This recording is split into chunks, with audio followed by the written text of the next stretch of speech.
কল্পনাই করতে পারবে না। আঘাত দেওয়ার আগে আবারই বলতেছি, তুমি যাবে কি যাবে না?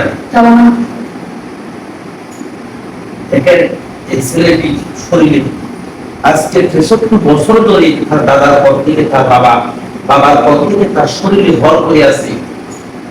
এত কষ্ট করে তার উপরে হাজির করলাম, কিন্তু সে যেতে ছাড়ছে না। তাদের বংশ সাথে ওই জিন্দা সম্পূর্ণ মিশে আছে।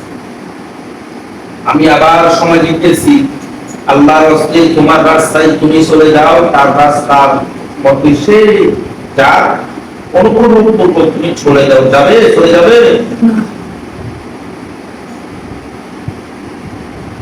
এখন কিন্তু তোমাকে এমন অ্যাকশন দিব,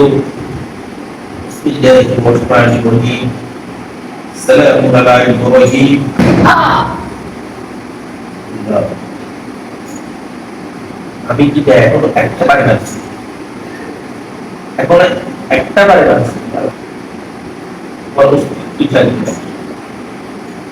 এই এখনো সময় আছে, চলে যাও।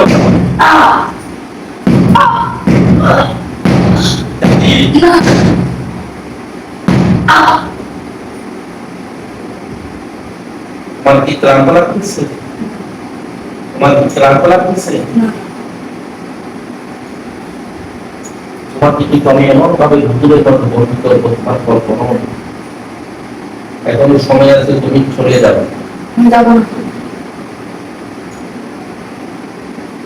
তোমাকে যেতেই হবে। আমি এমন একজন মানুষ, আমার কাছে এই পর্যন্ত যত শত শত রোগী এসেছে, জিজ্ঞাসান্ত প্রত্যেককে আমি ভালো করেছি, তোমাকেই ভালো করবো, কিন্তু তোমাকে আমি কষ্ট দিব। কষ্ট যদি পেতে না চাও, এখনো সময় আছে, তুমি আমার এই রোগী থাকতে চলে যাও। তুমি চলে যাবে না? আচ্ছা তুমি কি চাও বলো, তুমি যেটা চাও সেটা দিবে। তুমি এই ছেলেটির কাছ থেকে চলে যাও। এই ছেলেটিকে আর কষ্ট দিও না। যার পরিবারের মধ্যে সমস্যা একমাত্র সেই জানে জীবনের তারা কত বড় যারা, কাউকে বলবো যায় না, শোয়া যায় না। মানুষ অনেক কষ্টের মধ্যে আছে। বাবা তোমার রাস্তায় তুমি যাও, ওর রাস্তার মধ্যে যাও, তুমি তোমার রাস্তায় চলে যাবে, বড় সময় আছে, চলে যাবে।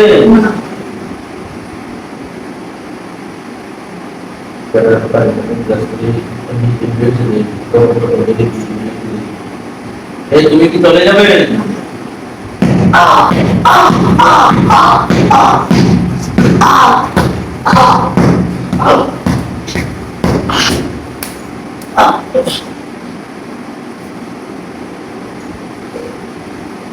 কেমন লাগতেছে?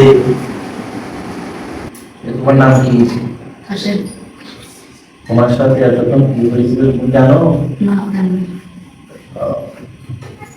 তখন তোমার উপরে একটা জিনের বাস ছিল, ওইটাকে আমি দৌড়িয়ে দিছি, ওইটা বই ফালাইছে।